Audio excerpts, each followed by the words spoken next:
সন্ধ্যা হয়ে গেল, এখনো একটা মাছও বিক্রি করতে পারলাম না। মাছ যদি বিক্রি করতে না পারি তাহলে আমার সংসার কিভাবে চলবে? আল্লাহ, তুমি রহম করো। আর এই গ্রামে কি কোনো মানুষ নাই যে আমার কাছ থেকে একটা মাছ কিনবে? মাছ আছে, মাছ, ইলিশ মাছ, পাঙ্গাস মাছ, জিয়েল মাছ, টাকি মাছ। আরে হিসু আসারও আর টাইম পেল না, মাছ করা রেখে প্রস্রাব করে আসি।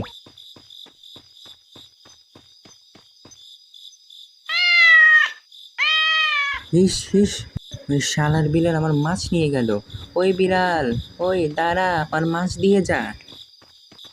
হঠাৎ করে বিড়ালটা আবার কই চলে গেল? এটা তো পুরনো একটা স্কুল, হয়তো এটার ভিতরে বসে খাচ্ছে। আজ ওর একদিন কি আর আমার যে কয়দিন লাগে। এখানে তো কিছুই নেই, ওই পাশে গিয়ে দেখি তো। ওমা, এটা তো মাথা কাটা লাশ। আল্লাহ জানে কে কে মেরে রেখে গেছে। কি করি? হ্যালো সিআইডি স্যার, এখানে ক্যাপটাউন গ্রামে একটা মাথা কাটা লাশ পাওয়া গেছে। আচ্ছা ঠিক আছে স্যার।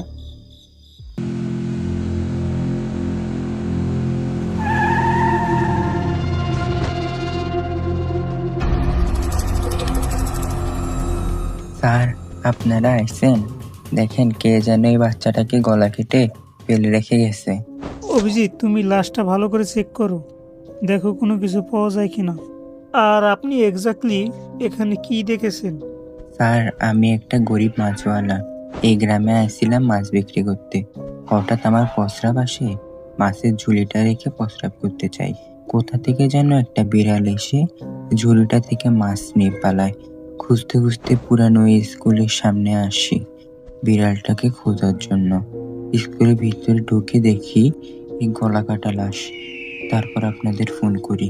কিন্তু একটা আশ্চর্যজনক বিষয় হচ্ছে, পুরা গ্রামে একটা মানুষও দেখতে পাইনি। ওকে, আপনি এবার যেতে পারেন। স্যার, হ্যাঁ বন্ধুরা, আজকে ভিডিওটা এতটুকুই। দ্বিতীয় পার্ট দেখতে চাইলে অবশ্যই কমেন্ট করবেন। আর ফুল ভিডিও আমার ইউটিউব চ্যানেলে আপলোড আছে,